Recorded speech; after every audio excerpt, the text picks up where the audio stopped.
नमस्कार दोस्तों, कौशलम ज्ञान के यूट्यूब चैनल पर आपका स्वागत है। आज की वीडियो में हम power point MS power point से टॉप 50 एमसीक्यू देखने वाले हैं, जो कि आपके CPCT एग्जाम और MPIT ट्रेनिंग ऑफिसर के सभी ट्रेड के लिए अति महत्वपूर्ण सिद्ध होंगे। तो चलिए आज का वीडियो शुरू करते हैं। यदि आपको ये PDF चाहिए तो आप हमारे कॉन्टैक्ट नंबर व्हाट्सएप या टेलीग्राम पर आप मुझसे संपर्क कर सकते हैं। जैसे कि आप देख पा रहे हैं, MS पावर पॉइंट की ई बुक है। हमारा जो आज का पहला क्वेश्चन है MS पावर पॉइंट का MCQ नंबर 1 दिया हुआ है, which of the following is the basic unit of power point presentation. निम्नलिखित में कौन पावर पॉइंट प्रेजेंटेशन की मूल इकाई है? ऑप्शन है पेज। तो पेज जो होता है किस में होता है? MS वर्ड में होता है मूल इकाई। सीट किस में होती है? एक्सेल में होती है। स्लाइड किस में होती है? पावर पॉइंट में होती है। और डॉक्यूमेंट क्या होता है? तो डॉक्यूमेंट 1 जो होता है MS वर्ड में जो फाइल बनती है उसे डॉक्यूमेंट के नाम से जाना जाता है। और डॉक्यूमेंट 1 MS वर्ड में बाय डिफ़ॉल्ट फाइल नेम होता है। MS वर्ड में बाय डिफ़ॉल्ट फाइल नेम क्या होता है? तो डॉक्यूमेंट 1 हो जाएगा। तो इसका राइट आंसर क्या हो जाएगा? निम्नलिखित में कौन पावर पॉइंट प्रेजेंटेशन की मूल इकाई है? तो यह हो जाएगा स्लाइड। ठीक है, नेक्स्ट क्वेश्चन की ओर आगे बढ़ते हैं। नेक्स्ट क्वेश्चन क्या दिया हुआ है? इसमें एक्सप्लेनेशन भी दिया हुआ है इस ई बुक में। पावर पॉइंट में जानकारी दिखाने के लिए जिस पेज का उपयोग होता है उसे स्लाइड कहते हैं। कई स्लाइड्स मिलकर एक प्रेजेंटेशन को पूरा करती हैं। ठीक है, सेकंड क्वेश्चन की ओर आगे बढ़ते हैं। सेकंड क्वेश्चन क्या दिया हुआ है? Which shortcut key is used to create a new presentation. बच्चे इसमें कंफ्यूज होते हैं, एक होता है न्यू स्लाइड और एक होता है न्यू प्रेजेंटेशन। तो नई प्रेजेंटेशन, अभी क्या लिखा है इसमें? नई प्रेजेंटेशन बनाने के लिए किस शॉर्टकट कुंजी का उपयोग किया जाता है? तो Ctrl+M। MS पावर पॉइंट में कंट्रोल के साथ M से न्यू स्लाइड ओपन होती है। क्या होती है? न्यू स्लाइड ओपन होती है। ठीक है, कंट्रोल के साथ N तो न्यू प्रेजेंटेशन ओपन हो जाएगी। न्यू प्रेजेंटेशन, ठीक है, न्यू प्रेजेंटेशन ओपन होगी। कंट्रोल के साथ S क्या होता है? तो सेव हो जाएगी। और कंट्रोल के साथ O क्या होता है? तो ओपन होगी। ठीक है, open file, save file, open file. तो इसका जो राइट आंसर हो जाएगा वही नई प्रेजेंटेशन हो जाएगा। वहीं कंट्रोल के साथ M की बात करें तो न्यू स्लाइड, मतलब नई स्लाइड, एक स्लाइड लेने के लिए। Control plus explanation, control plus N का उपयोग बिल्कुल एक नई और खाली प्रेजेंटेशन खोलने के लिए किया जाता है। नेक्स्ट क्वेश्चन की ओर आगे बढ़ते हैं। नेक्स्ट क्वेश्चन दिया हुआ है, third question, the power point application is the part of software suit. मतलब किस पावर पॉइंट एप्लीकेशन जो है किस सॉफ्टवेयर सूट का पार्ट है? ऑप्शन में दिए हुए हैं Google suit, adobe creative cloud, Microsoft office. तो इसका जो राइट आंसर हो जाएगा ये माइक्रोसॉफ्ट ऑफिस। ऑफिस सूट क्या होता है? जिसमें बहुत सारे, मतलब कई सारे एप्लीकेशंस होते हैं। जैसे ऑफिस सूट में कौन कौन से होते हैं? तो अपना MS वर्ड हो गया, एक्सेल हो गया, पावर पॉइंट हो गया, पावर पॉइंट। ठीक है, इसके बाद यदि बात करें तो एक्सेस हो जाएगा, एक्सेस, वन नोट। ये एक ही एप्लीकेशन सूट के अंतर्गत इतने सारे और भी कई सारे, वन नोट हो गया, ठीक है, और भी कई सारे माइक्रोसॉफ्ट ऑफिस सूट के अंतर्गत एप्लीकेशंस आते हैं। चलिए नेक्स्ट क्वेश्चन की ओर आगे बढ़ते हैं। इसका एक्सप्लेनेशन देख लेते हैं क्या लिखा है। पावर पॉइंट माइक्रोसॉफ्ट ऑफिस का एक हिस्सा है जिसमें वर्ड और एक्सेल जैसे अन्य टूल्स भी आते हैं। नेक्स्ट क्वेश्चन है, what is the default file extension of power point 2026। मतलब पावर पॉइंट 2026 का डिफॉल्ट फाइल एक्सटेंशन क्या है? तो यदि बात करें .doc, तो ये 2003 से पहले किसका था? वर्ड का था, MS वर्ड का। 2007 के बाद क्या हुआ? 2007 और 2007 के बाद क्या हो गया? तो ये हो जाएगा .docx। ठीक है, .xls 2003 से पहले किसका था? एक्सेल का था, एक्सेल। 2007 और 2007 के बाद किसका है? एक्सेल का ही है, लेकिन क्या हो गया? .xlsx। ठीक है, बात करें इसका राइट आंसर क्या हो जाएगा? .pptx। इसमें भी वही होता है। 2003 से पहले क्या था? 2003 से पहले पावर पॉइंट का था .ppt। और 2003 के बाद क्या होगा? 2007 से 2007 के बाद क्या हो गया? .pptx हो जाएगा। ठीक है, .txt किसका होता है? टेक्स्ट फाइल का। टेक्स्ट फाइल का क्या हो जाएगा, तो .txt हो जाएगा। एक्सप्लेनेशन, पावर पॉइंट फाइलों को पहचानने के लिए .pptx फॉर्मेट में सेव किया जाता है। पुराने वर्जन मतलब 2003 से पहले 2003 तक क्या था, तो .ppt था। चलिए नेक्स्ट क्वेश्चन की ओर आगे बढ़ते हैं। Question number 5, which area is power point is used to type test for the slide. अभी बताया था कि बेसिक मूल इकाई क्या होती है, स्लाइड होती है पावर पॉइंट में। तो पावर पॉइंट में स्लाइड्स के लिए टेस्ट टाइप करने के लिए किस क्षेत्र का उपयोग किया जाता है, तो जैसे प्लेस होल्डर, वर्क स्पेस या टेक्स्ट बॉक्स या बूथ ए या सी। तो इसका जो राइट आंसर हो जाएगा उसको क्या बोलते हैं, उसको टेक्स्ट बॉक्स भी कहते हैं, उसको प्लेस होल्डर भी कहते हैं, उसको प्लेस होल्डर भी कहते हैं। ठीक है, तो इसका जो राइट आंसर हो जाएगा बस सी हो जाएगा। नेक्स्ट क्वेश्चन की ओर आगे बढ़ते हैं। स्लाइड पर टेस्ट लिखने के लिए पहले से बने प्लेस होल्डर्स, बिंदीदार बॉक्स से अलग से लिए गए टेक्स्ट बॉक्स का उपयोग किया जाता है। नेक्स्ट क्वेश्चन अपना, वर्तमान प्रेजेंटेशन में नई स्लाइड जोड़ने के लिए, जो कि अभी मैं पहले ही बता चुका हूँ कि इसका जो राइट आंसर क्या हो जाएगा, कंट्रोल के साथ एम। इसमें नई स्लाइड जोड़ना है। न्यू प्रेजेंटेशन के लिए होगा कंट्रोल के साथ एन, न्यू स्लाइड के लिए होगा कंट्रोल के साथ एम। कंट्रोल के साथ एन क्या हो जाएगा, न्यू प्रेजेंटेशन के लिए, न्यू प्रेजेंटेशन के लिए कंट्रोल के साथ क्या हो जाएगा, एन हो जाएगा। कंट्रोल के साथ एम न्यू स्लाइड के लिए हो जाएगा। बात करें कंट्रोल के साथ एस तो ये हो जाएगा सेव के लिए। और ठीक है, कंट्रोल के साथ एम, कंट्रोल एम का उपयोग वर्तमान में चल रही फाइल के अंदर एक नई स्लाइड को जोड़ने के लिए किया जाता है। कंट्रोल एन से क्या होता है, तो नई फाइल खुलती है। नेक्स्ट क्वेश्चन है आपका, स्लाइड शो को शुरुआत से शुरू करने के लिए। स्लाइड शो जो होता है यह दो प्रकार से शुरू हो सकता है, एक तो शुरुआत से शुरू हो सकता है और एक वर्तमान में आप जिस स्लाइड पे खड़े हैं वहां से शुरू हो सकता है। तो which key is used to start the slide show from the beginning, मतलब शुरुआत से शुरू करने के लिए। तो इसका जो राइट आंसर होगा वह F5 होगा। यदि पूछे जिस स्लाइड पर आप खड़े हैं वहां से आपको यदि स्लाइड शो स्टार्ट करना है तो आपका क्या हो जाएगा, शिफ्ट के साथ F5, शिफ्ट के साथ F5 हो जाएगा। ठीक है, वर्तमान स्लाइड से स्लाइड शो शुरू करने के लिए शिफ्ट के साथ F5। क्या होता है स्लाइड शो, जब भी हम किसी को प्रेजेंट करते हैं तो फुल स्क्रीन पर दिखाने के लिए प्रेजेंटेशन को स्लाइड शो मोड में डाला जाता है। F5 दबाने पर प्रेजेंटेशन पहली स्लाइड से फुल स्क्रीन मोड में चली जाती है। नेक्स्ट क्वेश्चन की ओर आगे बढ़ते हैं। नेक्स्ट क्वेश्चन दिया हुआ है, नेक्स्ट क्वेश्चन आपका 8वां क्वेश्चन है, which view is used to see all slides of presentation at once as small images। एक प्रेजेंटेशन की सभी स्लाइड्स को एक साथ छोटे चित्रों मतलब थंबनेल के रूप में किस व्यू का उपयोग किया जाता है, मतलब आपकी जो भी प्रेजेंटेशन है उसको छोटे छोटे इमेज मतलब चित्रों के रूप में थंबनेल के रूप में आपको दिखाएगी। तो इसका जो होता है वह स्लाइड शॉर्टर व्यू होता है, जिसमें आप देख सकते हैं कभी कुछ चेंज करना होता है, एडिट करना होता है तो उसको एक साथ देख सकते हैं। तो इसका जो राइट आंसर हो जाएगा यह स्लाइड शॉर्टर व्यू हो जाएगा। स्लाइड शॉर्टर व्यू स्लाइड्स को व्यवस्थित करने, उनके क्रम को बदलने के लिए सबसे अच्छा होता है। आपको जैसे क्रम बदलना है, एडिट करना है कि ये वाली यहाँ पे आएगी, फर्स्ट नंबर पे आएगी, फर्स्ट वाली फोर्थ पे जाएगी, तो आप स्लाइड शॉर्टर व्यू में जा के आप उसको छोटे चित्रों थंबनेल के रूप में देख सकते हैं और उसका क्रम वगैरह बदल सकते हैं। नेक्स्ट क्वेश्चन की ओर आगे बढ़ते हैं। नेक्स्ट आपका हो जाएगा 9वां क्वेश्चन, स्लाइड शो को रोकने और पावर पॉइंट विंडो पर वापस जाने के लिए किस कमांड का उपयोग किया जाता है। Which command is used to stop a slide show and return to the power point window. तो इसका जो राइट आंसर हो जाएगा वह एस्केप कुंजी हो जाएगा। ESC मतलब क्या होता है, एस्केप। ठीक है, एस्केप कुंजी का प्रयोग किस लिए किया जाता है, तो स्लाइड शो को रोकने के लिए किया जाता है। स्टार्ट करने के लिए किसका किया जाता है, F5। शुरू से स्टार्ट करने के लिए F5 और शिफ्ट के साथ F5 मतलब वर्तमान स्लाइड से स्टार्ट करने के लिए। वहीं रोकने की बात करें तो रोकने के लिए एस्केप कुंजी का प्रयोग किया जाता है, ESC कुंजी। ठीक है, इसके बाद हम नेक्स्ट क्वेश्चन की ओर आगे बढ़ते हैं। नेक्स्ट क्वेश्चन क्या दिया हुआ है, एस्केप कुंजी दबाने पर आप तुरंत स्लाइड शो से बाहर चले जाते हैं और एडिटिंग मोड में पहुंच जाते हैं। व्हाट इज द शॉर्टकट की, 10th क्वेश्चन है, what is the shortcut key to start the slide show from the current slide. अभी पिछली स्लाइड में बता दिया था आपको, पिछले वीडियो में बता दिया था कि करेंट स्लाइड से स्टार्ट करने के लिए किसका प्रयोग किया जाता है, तो शिफ्ट के साथ F5 हो जाएगा। F5 शुरू से स्टार्ट करने के लिए। ठीक है, शुरू से स्टार्ट करने के लिए F5 हो जाएगा।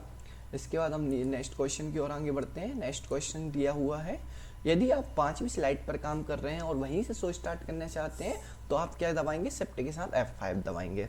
MCQ नंबर 11 है, which feature is used to add a special movement effect between one slide and the next।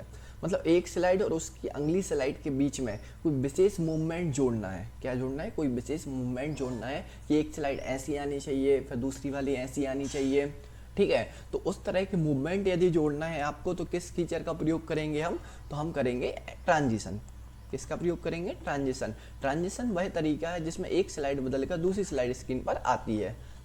जैसे कोई स्लाइड आ रही है ऊपर से तो हमें दूसरी स्लाइड नीचे से लानी है, आजू से लानी है, आए दाएं कहीं से भी लानी है तो हम उसमें क्या लगा देते हैं, ट्रांजिशन लगा देते हैं।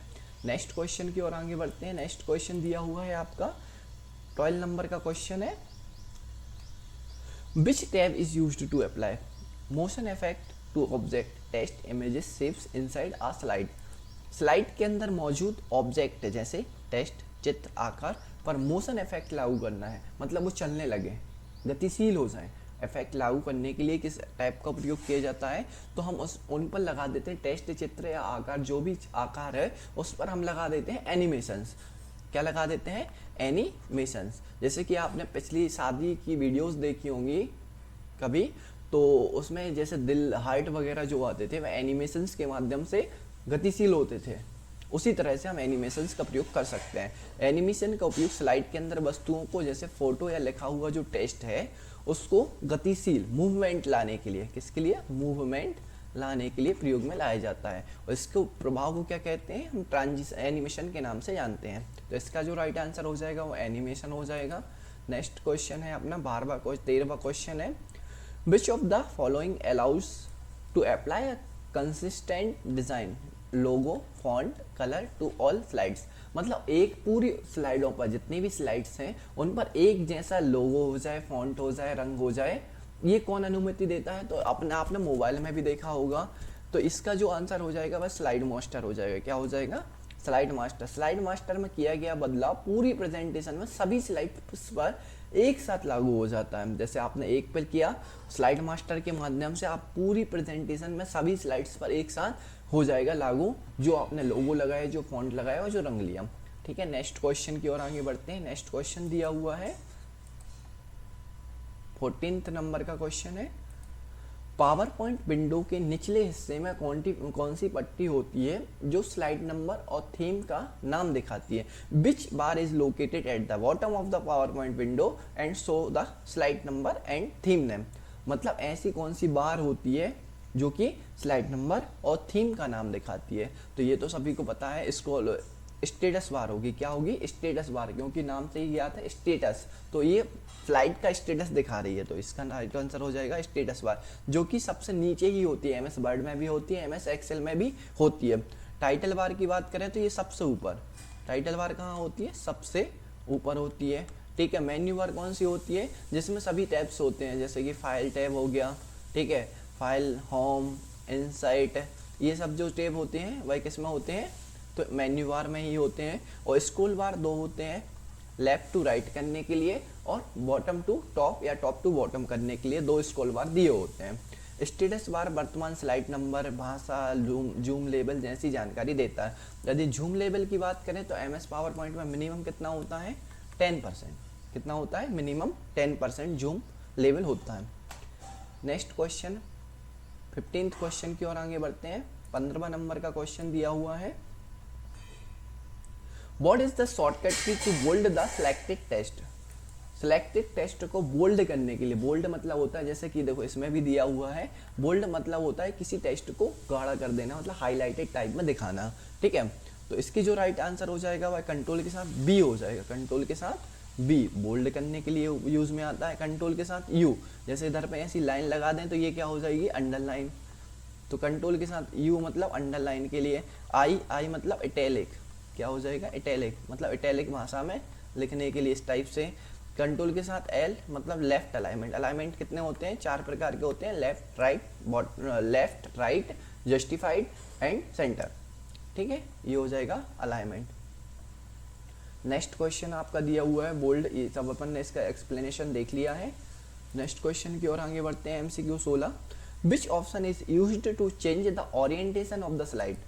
क्या लिखा है, which option is used to change the orientation of the slides. Orientation कितने प्रकार के होते हैं, 2 प्रकार के होते हैं ओरिएंटेशन। कौन कौन से, लैंडस्केप होता है, पोर्ट्रेट होता है। स्लाइड का ओरिएंटेशन मतलब लैंडस्केप या पोर्ट्रेट बदलने के लिए किस विकल्प का प्रयोग किया जाता है। तो इसमें हम जाएंगे डिज़ाइन टैब में। किस में जाएंगे, डिज़ाइन टैब में जाएंगे। स्लाइड का आकार या ओरिएंटेशन डिज़ाइन टैब के अंदर स्लाइड साइज विकल्प के रूप में देखा जा सकता है। पूरा का पूरा लिखा है। आप सबसे पहले किस में जाएंगे, तो डिज़ाइन टैब में जाएंगे, उसके अंतर्गत स्लाइड साइज के अंतर्गत आपको बदलने के लिए मिलेगा। नेक्स्ट क्वेश्चन की ओर आगे बढ़ते हैं। नेक्स्ट क्वेश्चन आपका दिया हुआ है 17 नंबर का क्वेश्चन है। निम्नलिखित में से, क्या लिखा है, निम्नलिखित में से पावर पॉइंट में मान्य जूम प्रतिशत नहीं है पूछा है। क्या नहीं है, which of the following is not a valid zoom percentage in power point. तो इसका जो राइट आंसर हो जाएगा वह हो जाएगा कितना, 600%, क्योंकि इसमें कितने से कितने 10% मिनिमम होता है और 400% क्या होता है, मैक्सिमम। ये होता है मिनिमम और ये होता है मैक्सिमम। तो आपका 600% जो है वह मान्य नहीं होगा। नेक्स्ट क्वेश्चन, इसका एक्सप्लेनेशन देख लेते हैं एक बार। क्या दिया हुआ है एक्सप्लेनेशन में, पावर पॉइंट में 10% से लेकर अधिकतम 400% तक ही जूम हो सकता है, इस वजह से आपका 600% जो है वह मान्य नहीं होगा। 18 नंबर का क्वेश्चन है, which key is used to open the help window in power point. सभी में MS वर्ड में हो, एक्सेल में हो, पावर पॉइंट में हो, यदि आप किसी चीज़ पर फंस जाते हैं, आपसे नहीं बनती है, तो आप F1 कुंजी के माध्यम से, किसके माध्यम से, F1 कुंजी के माध्यम से हेल्प विंडो खोल सकते हैं। कौन सी, हेल्प विंडो। उसमें आपका असिस्टेंट आएगा, वो आप मैसेज के माध्यम से, आप चैटबुक के माध्यम से उससे बात करके आप अपना देख सकते हैं जो भी सॉल्यूशन है। ठीक है, F1 कुंजी दबाने पर माइक्रोसॉफ्ट पावर पॉइंट का होम मेन्यू खुलता है, जहां आप किसी भी टूल के बारे में पढ़ सकते हैं, देख सकते हैं। ठीक है, नेक्स्ट क्वेश्चन की ओर आगे बढ़ते हैं। नेक्स्ट क्वेश्चन दिया हुआ है 19 नंबर का क्वेश्चन है, which shortcut is used to. क्या देखा है, which shortcut is used to align the selected text to the centre. अभी मैंने बताया था अलाइनमेंट कितने, 4। तो सेंटर के लिए कौन सा होता है, कंट्रोल के साथ E होता है। कंट्रोल के साथ C क्या होता है, कॉपी करने के लिए, कोई भी टेक्स्ट को कॉपी करना है, ठीक है, उसके लिए होता है। कंट्रोल के साथ R क्या होता है, राइट अलाइनमेंट के लिए, राइट। लेकिन अपन से पूछा सेंटर, तो सेंटर का क्या हो जाएगा, कंट्रोल के साथ E हो जाएगा। कंट्रोल के साथ L क्या हो जाएगा, लेफ्ट के लिए। ठीक है, तो कंट्रोल के साथ E टेक्स्ट को बॉक्स के बीचों बीच लाने के लिए, मतलब बीच में लाने के लिए किया जाता है। C कॉपी के लिए होता है। वहीं R की बात करें तो राइट अलाइनमेंट, राइट में ले जाने के लिए, और कंट्रोल के साथ L की बात करें तो लेफ्ट में ले जाने के लिए। ठीक है, नेक्स्ट क्वेश्चन की ओर आगे बढ़ते हैं। नेक्स्ट अपना 20 नंबर का क्वेश्चन है, which features allows to copy the formatting one object and apply to another. कौन सा फीचर आपको एक ऑब्जेक्ट की फॉर्मेटिंग कॉपी करने और उसे दूसरों पर लागू करने की अनुमति देता है। आपके ऑप्शंस देख लीजिए आप, फॉर्मेट पेंटर है, कॉपी पेस्ट है, स्लाइड मास्टर है, एनिमेशन पेंटर। तो फॉर्मेट पेंटर जो होता है, क्या होता है, फॉर्मेट पेंटर जो होता है वह एक टेक्स्ट की फॉर्मेटिंग को, जैसे मैंने यहाँ पे लिखा, कुछ भी लिखा ITI, ठीक है, ITI, और यहाँ पर लिखा मैंने कोपा, ठीक है, तो इस ITI वाले वर्ड पर क्या लगा है, बोल्ड, इटैलिक, ठीक है, सबस्क्रिप्ट। ओके, तो इस पे 3 फॉर्मेटिंग लगी है, बोल्ड भी लगी है, इटैलिक भी लगी है और सबस्क्रिप्ट भी लगी है। ओके, तो हमें इस कोपा पर यही तीनों फॉर्मेटिंग को कॉपी करना है। तो हम बार बार अलग अलग प्रक्रिया ना दोहरा के हम क्या करेंगे, सीधे के सीधा इसको फॉर्मेट पेंटर के माध्यम से इसके रंग, साइज, स्टाइल को कॉपी कर सकते हैं। आपका टेक्स्ट कॉपी नहीं होगा, आपकी टेक्स्ट पर जो फॉर्मेटिंग लगी है वह केवल फॉर्मेट पेंटर के माध्यम से कॉपी दूसरे वर्ड पर लग जाएगी। ठीक है, इसके बाद हम नेक्स्ट क्वेश्चन, मतलब 20वें क्वेश्चन के 21वें क्वेश्चन की ओर आगे बढ़ते हैं। उम्मीद है आपको वीडियो समझ में आ रही होगी। यदि आपको वीडियो समझ में आ रही है, वीडियो को लाइक कीजिएगा, चैनल को सब्सक्राइब कीजिएगा। नेक्स्ट क्वेश्चन 21वें नंबर का है, which command is used to remove the unwanted parts of an image power point. ठीक है, पावर पॉइंट में किसी इमेज के अवांछित हिस्सों को हटाने के लिए, अवांछित मतलब जैसे मान के चलो ये मेरी इमेज है, ठीक है, इसमें से मुझे इतना पार्ट नहीं चाहिए, इतना पार्ट नहीं चाहिए, इतना पार्ट नहीं चाहिए, इतना पार्ट नहीं चाहिए, तो हम इसको क्या कर लेंगे, क्रॉप कर लेंगे। क्या कर लेंगे, क्रॉप। ये तो आप सभी जानते हैं, मोबाइल में अपन फोटोज़ को क्रॉप करते भी हैं। तो क्रॉप टूल का उपयोग किसी भी फोटो के किनारों को काट सकता है ताकि केवल जरूरी हिस्सा ही दिखाई दे। नेक्स्ट क्वेश्चन और की ओर आगे बढ़ते हैं। नेक्स्ट क्वेश्चन दिया हुआ है 22 नंबर का। विच tab contains the table, picture and shapes option. Table, picture और शेप विकल्प किस टैब में होते हैं? तो आपने देखा होगा अभी मेन्यू बार में कितने टैब होते हैं, होम हो गया, इंसर्ट हो गया, फाइल हो गया, ठीक है। इन सभी टैब में एक इंसर्ट टैब होता है, ठीक है। क्या होता है, इंसर्ट टैब, जिसमें आपको टेबल इंसर्ट करने के लिए मिलेगी, पिक्चर्स इंसर्ट करने के लिए मिलेगी और शेप्स को इंसर्ट करने के लिए मिलेगा। इसका एक्सप्लेनेशन भी देख लेते हैं अपन अच्छे से। एक्सप्लेनेशन में दिया हुआ है, किसी भी बाहरी तत्व एलिमेंट्स जैसे फोटो, टेबल या चार्ट को स्लाइड में डालने के लिए इंसर्ट। इंसर्ट मतलब होता है किसी भी चीज़ को लगाना हो, इंसर्ट मतलब लगाना होता है, ठीक है, किसी चीज़ में। तो किसी भी चीज़ को लगाना हो तो हम इंसर्ट टैब का प्रयोग करते हैं। MCQ नंबर 23 आ गया है अपना। चयनित टेक्स्ट को अंडरलाइन करने की शॉर्टकट कुंजी क्या है? कल भी पढ़ा था अपन ने, आज भी पढ़ रहे हैं। कंट्रोल के साथ यू, कंट्रोल के साथ यू जो हो जाएगी अंडरलाइन करने की हो जाएगी। बी क्या हो जाएगी, बी हो जाएगी बोल्ड करने की। आई किसकी हो जाएगी, तो इटैलिक करने की हो जाएगी, ठीक है। तो कंट्रोल के साथ यू का उपयोग टेक्स्ट के नीचे एक रेखा खींचने के लिए किया जाता है ताकि वह जो टेक्स्ट है वह क्या लगने लगे, इंपॉर्टेंट लगने लगे। नेक्स्ट क्वेश्चन की ओर आगे बढ़ते हैं। नेक्स्ट क्वेश्चन दिया हुआ है 24 नंबर का क्वेश्चन है। किसी ऑब्जेक्ट को एक स्थान से दूसरे स्थान पर सुचारू रूप से ले जाने के लिए निम्न में से किसका उपयोग किया जाता है? Which of the following is used to move an object smoothly from one position to another position? तो इसका जो राइट आंसर हो जाएगा या मोशन पथ। ऑप्शन से ही समझ में आ रहा है आपको, मोशन पथ होगा, ठीक है। मोशन पथ एनिमेशन का उपयोग किसी ऑब्जेक्ट को स्लाइड पर एक निश्चित रास्ते पर चलाने के लिए किया जाता है। नेक्स्ट क्वेश्चन की ओर आगे बढ़ते हैं।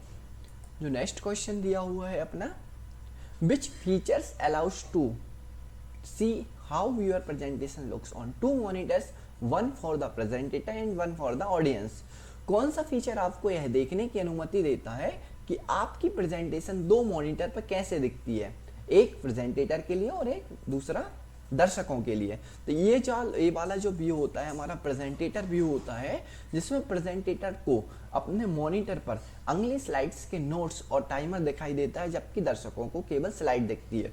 तो जैसे कि हमने आज MS पावर पॉइंट में पावर पॉइंट का क्या पढ़ा, पावर पॉइंट का 25 MCQ हमने कंप्लीट कर लिए हैं। आगे की क्लास में हम इसे रोचक बनाने के लिए MS पावर पॉइंट से जोड़ने वाले हैं। दैट मीन्स कि आपको MCQ के साथ साथ प्रैक्टिकल भी आपको करके दिखाएंगे।